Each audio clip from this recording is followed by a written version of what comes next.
নমস্কার, কেমন আছেন সবাই? প্রবাসীর ঘরোয়া রান্নাবাটির আরেকটি ব্লগে আপনাদের স্বাগত জানাই। আজ মঙ্গলবার আর এখন বেলা 5টার মতো বাজে। ছেলেদের স্কুলের ছুটির টাইম, এখন আমি ওদের নিতে চলেছি। আর আমার আজকের ব্লগটি আমি বিকাল 5টা থেকে শুরু করলাম। প্রথম থেকে শেষ পর্যন্ত দেখার জন্য অনুরোধ রইল। যদি নতুন বন্ধু হয়ে থাকেন তাহলে প্লিজ আমার চ্যানেলটি সাবস্ক্রাইব করে আমার পাশে থাকবেন। আর যদি ফেসবুক থেকে দেখে থাকেন তাহলে প্লিজ পেজটি ফলো করার জন্য অনুরোধ রইল।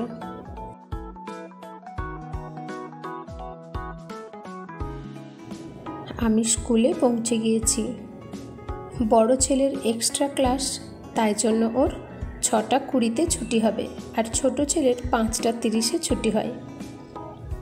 ওদের মধ্যেই আবার ওর বেশ কয়েকজন বন্ধু আছে, ওদেরও বড় দাদা দিদিরা 9-10-এ পড়ে।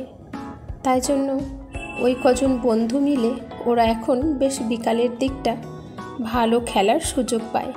আর আমাদের স্কুল ক্যাম্পাসে অনেকটা বড় খোলা জায়গা। বড় ছেলের এক্সট্রা ক্লাস হয়ে ছোট ছেলের বেশ সুবিধাই হয়েছে। চলুন, বড় ছেলের ছুটি হয়ে গেছে, এখন বাড়ি ফিরি।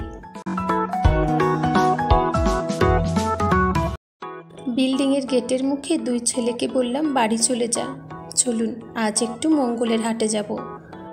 আমি বাড়ির থেকে বেরোনোর সময় অনামিকাকে বলেছিলাম ওর আজকে শরীরটা সুস্থই আছে, তাই বলেছিলাম যে ছেলেরা স্কুল থেকে বাড়ি ফিরলে ওদের আমি বিল্ডিংয়ে উঠিয়ে দেব আর মঙ্গলের হাটে যাব। তুই ছেলেদের ব্রেড অমলেট বানিয়ে দিস আর তোরাও টিফিন করে নিস।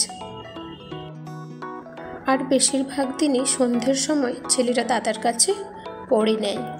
দেখুন, ছেলেদের ভাগ্যিস তুলে দিয়েছিলাম, একেবারে ঝমঝমিয়ে বৃষ্টি নেমেছে।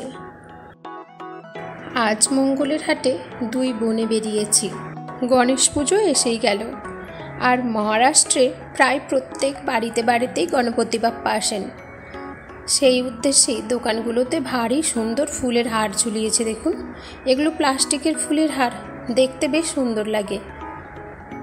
বিভিন্ন রকমের ডিজাইনেরও হার রয়েছে, তবে চাহিদা অনুযায়ী এগুলির দাম এখন ভীষণ।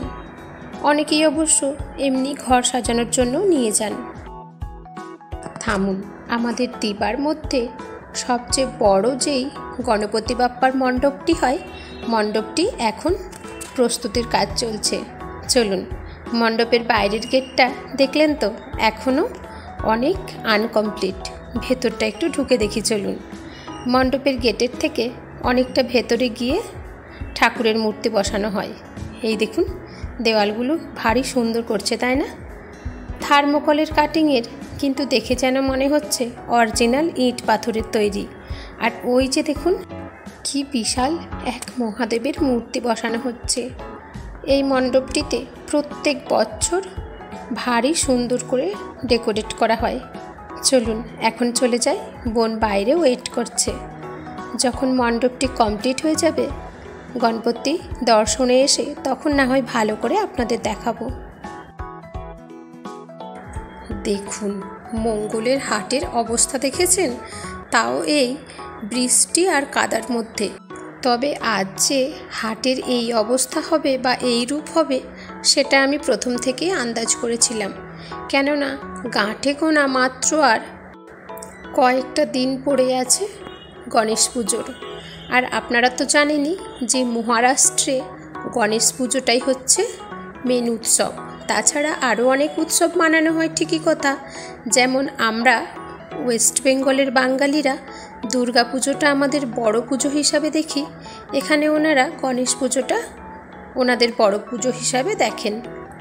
তাই জন্য বাজার তো এখন জমজমাটি হবেই। আর এই মঙ্গলের হাটটি সপ্তাহে 1 দিন মাত্রই বসে। আর এখানে সত্যি কথা বলতে আমরা লো মিডিল ক্লাস ফ্যামিলির যারা, আমাদের জন্য A to Z সব কিছুই মেলে। আর দামটাও মোটামুটি বাজেটের মধ্যেই থাকে। চলুন, আমরা যেই উদ্দেশ্যে এসেছি আগে সেই খোঁজ করি। আসল কথা হলো, আজ আমরা আমার বড় ভাইজির জন্য একটি লেহেঙ্গা দেখতে এসেছি। তবে অবশ্য ভাই বউয়ের জন্য একটা শাড়িও নেওয়ার আছে। আর শাড়ি আর লেহেঙ্গার দোকান দুই একেবারে ভেতরের দিকে কোনায় বসে। চলুন এখন খুঁজে দেখি কোথায় তা বসেছে।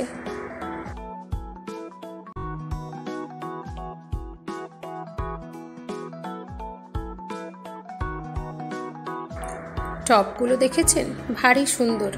সিঙ্গেল পিসও রয়েছে আর ডবল পিসও রয়েছে। প্রতিটি কালারও ভীষণ সুন্দর। লো কোয়ালিটি থেকে হাই কোয়ালিটি সব ধরনেরই জামা কাপড় এখানে পাওয়া যায়। বাহ, এই রয়্যাল ব্লু কালারটা দেখুন, ভারী মিষ্টি। রয়্যাল ব্লু কালার আমার বেশ ভালোই লাগে, তবে শাড়িটা আমার খুব একটা পছন্দ ছিল না। আর এমনিতেও আজ আমি আমার জন্য কেনাকাটা করতে বেরিয়েছিলাম না। দেখেছেন এই লম্বা শুদ্ধ শাড়ির দোকান। যাক বাবা, যে খোঁজে আমরা এসেছিলাম শেষ পর্যন্ত খোঁজ মিলল। কিন্তু এত বৃষ্টি কাদার জন্য ওই ভাইটি বলল যে দিদি, এত বৃষ্টি কাদার মধ্যে আমার তো বাঁধা দোকান না, তাই জন্য বেশি স্টক নিয়ে আসতে পারিনি গো, 2-4টে নিয়ে এসেছি। এইখান থেকেই দেখে নাও, আর যদি পছন্দ না হয় ও অবশ্য আবার দোকানের অ্যাড্রেস দিয়েছিল, দোকানে গিয়ে নিয়ে নিতে বলেছিল। বড় ভাইজির জন্য এই গোটা কয়েক লেহেঙ্গার মধ্যেই এই লেহেঙ্গাটি আমার ভীষণ পছন্দ হয়েছে। কাজটাও বেশ সুন্দর, আর কালারটা তো দেখতেই পাচ্ছেন, এই কালারটা আমার ভারী পছন্দ। তবে ওর পিঙ্ক কালার পছন্দ, প্রপার পিঙ্ক ছিল না। যেই পিঙ্ক ছিল ওই পিঙ্কটা আবার আমার পছন্দ না, আর বোনেরও অন্য পিঙ্ক পছন্দ আসছিল না। এই লেহেঙ্গা খানাটি পছন্দ হয়েছে। ওর মধ্যে রেডিমেড ব্লাউজটাও রয়েছে। আর এই দেখুন, এখন আবার নতুন স্টাইলের বড়দের জন্য এই লেহেঙ্গাগুলো ভারী উঠেছে। স্টাইলটাও বেশ ভালো, আর কাপড়টাও খুব সুন্দর।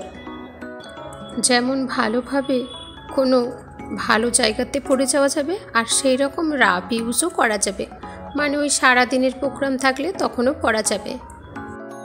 বড় ভাইজির জন্য ওই লেহেঙ্গাটি নেওয়া হয়েছে, দরদাম করে 500 টাকায় নেওয়া হয়েছে। এখন ছোট ভাইজির জন্য খোঁজাখুঁজি চলছে। ওর জন্য অবশ্য কোনো কালারই আমাদের পছন্দ আসছে না, তাই বোন বলল দিদি ওরটা ছেড়ে দে, ওরটা অনলাইনে বুক করে দেব। 1850। एक बार धागे का काम देखो, पूरा पूरा भरेला हुआ क्या না, এটা কাপড়টা একটু পাট খুলছে না, ওইরকম তো ভেতর থেকেও দেখতে পাচ্ছি। হ্যাঁ ভাইয়া এসে বাহার সে।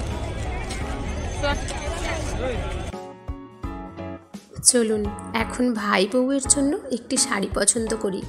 আজকের বাজারে দেখলাম এই স্টাইলটি নতুন উঠেছে। শাড়িটার কাপড়টাও বেশ সুন্দর, আর কাজগুলো খুব পছন্দ হয়েছে। সুতোর কাজগুলো দেখুন, ভারী সুন্দর। আর হাতে করে দেখলাম বেশ শক্তপোক্ত কাজগুলি। শাড়িগুলি অবশ্য 1800 টাকা দাম বলছে, দরদাম করে নিতে হবে। ভাই বউকে ভিডিও কলে বোন দেখালো, ওর ওটিই পছন্দ হয়েছে। ওটি পার্পেল কালার, ওই শাড়িটি নিয়ে নিলাম। শাড়িটি নিয়ে পয়সা না দিতে দিতেই দেখুন ঝমঝমিয়ে বৃষ্টি নেমেছে। ও হ্যাঁ, ওই শাড়িটি শেষমেশ আমরা 1100 টাকার মধ্যেই নিয়েছি, তবে অবশ্য 1200 টাকার নিচে দেবেই না বলছিলেন। এমন বৃষ্টি নামলো যে আমরা ওই শাড়ি আর লেহেঙ্গাটি নিয়ে আর কোনো কিছুই দেখতে পারলাম না। দোকানদানি সব ঢেকে দেওয়া হলো। ওখান থেকে কোনো রকম বেরিয়ে এসে একটি দোকানের নিচে দুই বোনে দাঁড়িয়েছি। এই বৃষ্টি ছাতার মধ্যে রুকবে না, দুই বোনেই ভিজে যাব। বেশ খিদেও পেয়েছিল। বোন বলল দিদি এই বৃষ্টির মধ্যে চল আজকে দুজনে 2টো সুরমা খাই। চলুন, বেশ খিদেও পেয়েছে, আর গরম গরম সুরমা এই বৃষ্টির মধ্যে, আর লোভ সামলাতে পারছি না। বৃষ্টিটা অনেক সময় থেকেই পড়ছিল, তাই বাধ্য হয়ে দুই বোনে বৃষ্টি একটু কমতেই বাড়ির উদ্দেশ্যে রওনা দিয়েছি। আর ফেরার পথে কিছু বাজার করে নিয়েছি। আজ আমার হাজব্যান্ডের বার্থডে। ওকে বললাম কি খাবে বলো, বানিয়ে দেব। সকালের দিকে বাচ্চাদের স্কুল টিউশন এই নিয়ে আর কিছুই হয়ে উঠেছিল না, তাই রাত্রের দিকে একটু পায়েস বানাবো ভাবছি। আর আগের দিনেরই ফ্রিজে অনেকটা মাংস পড়ে রয়েছে। চলুন মাংসের ডাব্বাটা বার করে দিই, বরফ জমে গেছে। আর অল্প সামান্য ভাজাভুজি চাটনি।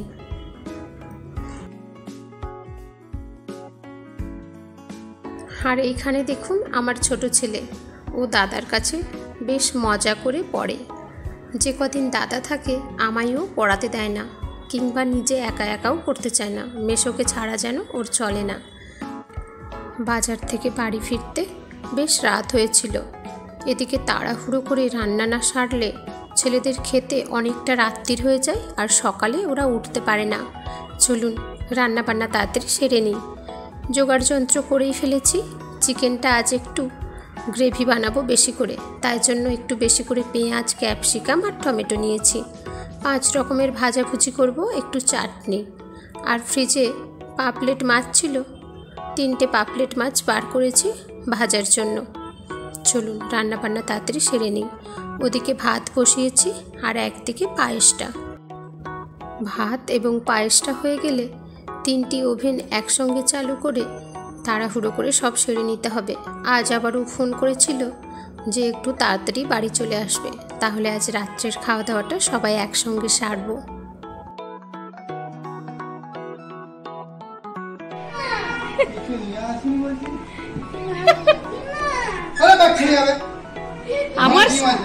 আমার স্ট্যান্ড দেখা যাচ্ছে।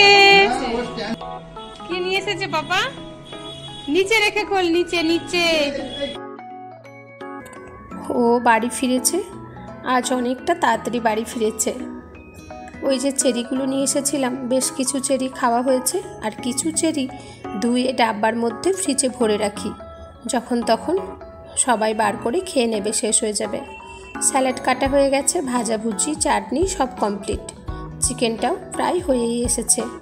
আর আজও মিষ্টি নিয়ে এসেছে, সেই যে বাজারের শ্যামদার মিষ্টি। এই কালাকান্দ মিষ্টিগুলি আমার ভারী পছন্দের, তাই আজও এটাই নিয়ে এসেছে।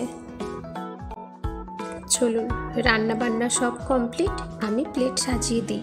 আর প্রতি বছরের মতো এই বছরও 2 ছেলের মধ্যে যে কেউ একজন ওর পাপাকে থালা ধরিয়ে দেবে এবং খাইয়ে দেবে। অ্যাকচুয়ালি জন্মদিনের কাজটা তো মায়ের, কিন্তু মা যেহেতু নেই, বাচ্চারা মা বাবার সমান হয়, তাই জন্য আমি প্রতি বছর রান্না বান্না করে প্লেট সাজিয়ে দিই। 2 ছেলের মধ্যে যে কেউ পাপাকে ধরিয়ে দেয় এবং খাইয়ে দেয়। আজ রান্নার মধ্যে ছিল চিচিঙে ভাজা, আলু ভাজা, বেগুন ভাজা, পাপলেট ভাজা, পাঁপড়, স্যালাড, 1 টুকরো লেবু। আর এদিকে মাংসটা অবশ্য ওই যে বললাম একটু কষা কষা মতোই হবে। চাটনি আর পায়েস আর মিষ্টি। এমনিতেই রাত্রের দিকে খুব একটা বেশি খাবারও খেতেও চায় না।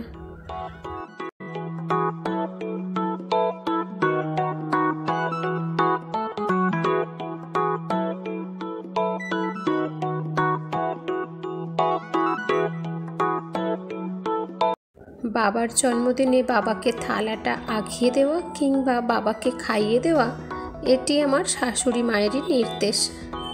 চলুন তাহলে আজ এই পর্যন্তই।